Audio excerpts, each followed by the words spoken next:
প্ৰথম কোৱেশ্চনটোত কৈছে India is evolving a new plan to control her population. ইয়াত কৈছে যে ভাৰতবৰ্ষই এজ এ কাউন্ট্ৰি এটা নতুন তাৰমানে প্লেন কৰি আছে। কিহৰ কাৰণে প্লেন কৰি আছে? টু কন্ট্ৰল হাৰ পপুলেশ্যন, অৰ্থাৎ দেশৰ জনসংখ্যাটো নিয়ন্ত্ৰণ কৰাৰ কাৰণে।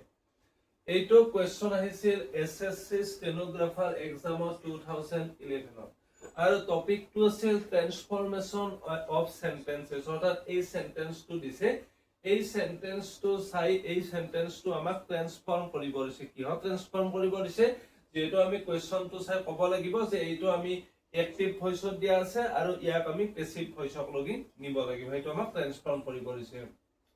এতিয়া মই আগৰ ভিডিঅ' বিলাকতো কৈছো, যেতিয়া আমি এটা ভইচ চেঞ্জ কৰিবলৈ যাওঁ তেতিয়াহ'লে প্ৰথম কাম হ'ব ভইচ চেঞ্জটোত সাবজেক্টটো সিলেকশন কৰা। সাবজেক্ট মানে যাৰ যিটো মানে মেইন আমাৰ যাৰ বিষয়ে কোৱা হৈছে বা যে কামটো কৰে।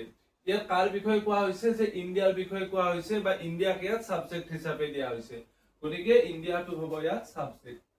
আৰু যেতিয়া আমি ভইচ চেঞ্জ চাম, ভইচ চেঞ্জৰ মূল মানে তিনিটা পইণ্ট, এটা হৈছে সাবজেক্ট চাম, তাৰপিছত আমি ভাৰ্ব চাম। ভাৰ্বৰো দুটা কথা থাকে, এটা থাকে মেইন ভাৰ্ব, এটা থাকে অক্সিলাৰী ভাৰ্ব। এতিয়া আমি এইটো ইজটো হৈছে অক্সিলাৰী আৰু এভলভিং এইটো হৈছে মেইন ভাৰ্ব। আমি দুয়োটাকে একেলগে ভাৰ্ব হিচাপত কৰো। তাৰপিছত কি কৈছে? India is evolving a new plan, এটা নতুন প্লেন বনাই আছে। ভাৰতবৰ্ষই কি কৰি আছে? এভলভ কৰি আছে। ভাৰ্ব কি এভলভ কৰি আছে? এটা নিউ প্লেন, এটা নতুন প্লেন বনাই আছে, গতিকে ইয়াত এ নিউ প্লেন, এই নিউ প্লেনটো হ'ব object. India is evolving a new plan, আমাৰ ভইচ চেঞ্জৰ মূল তিনিটা সাবজেক্ট, ভাৰ্ব আৰু অবজেক্টটো আমি পালো। তাৰপিছত কি কৈছে? টু কিহৰ কাৰণে প্লেনটো কৰি আছে? টু কন্ট্ৰল হাৰ পপুলেশ্যন, যে প্লেনটো কৰাৰ উদ্দেশ্য টু কন্ট্ৰল হাৰ পপুলেশ্যন। এইটো মানে সেন্টেন্সটোৰ ভাগ, কিন্তু ভইচত এইখিনি আমি শেষত বহালে হ'ব। মূল আমি সাবজেক্ট, ভাৰ্ব এণ্ড অবজেক্টেৰে ভইচ চেঞ্জটো কৰিব পাৰো। এতিয়া ভইচ চেঞ্জৰ প্ৰথম নিয়মটো হৈছে যিটো অবজেক্ট থাকে সেইটো আমি প্ৰথমতে লিখিব লাগে। অবজেক্টটো কি আছে? এ নিউ প্লেন, গতিকে আমি লিখিম a new plan, a new plan.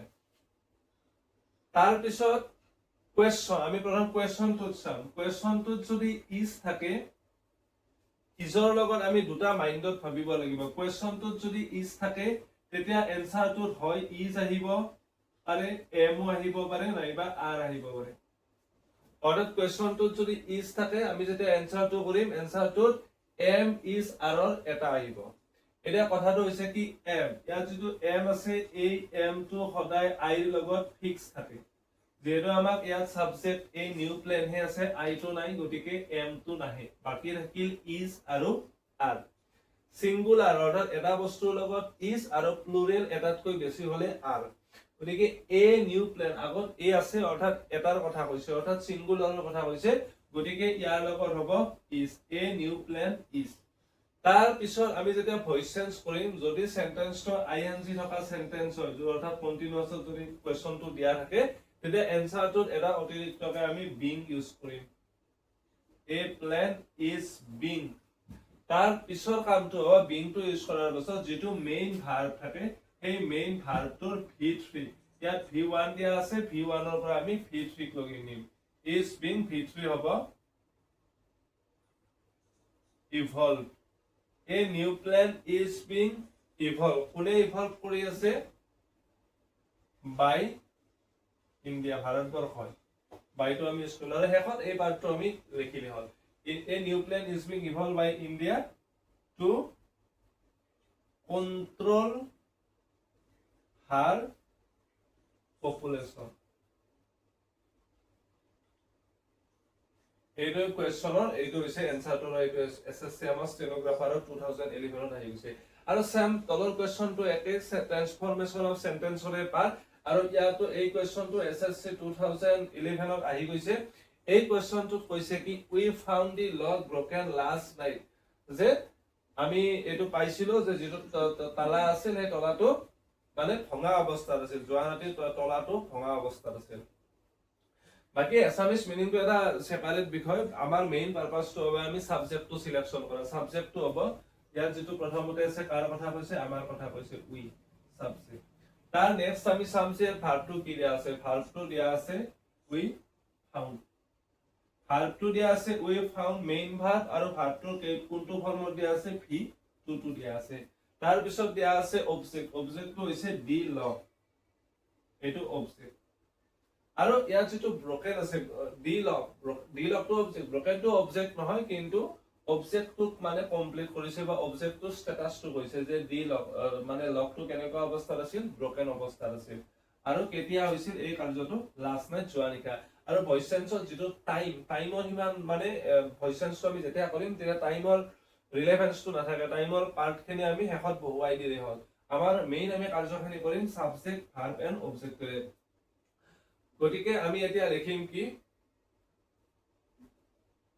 অবজেক্টটো আমি সাবজেক্ট কৰিম অবজেক্টটো কি আছে ডি লগ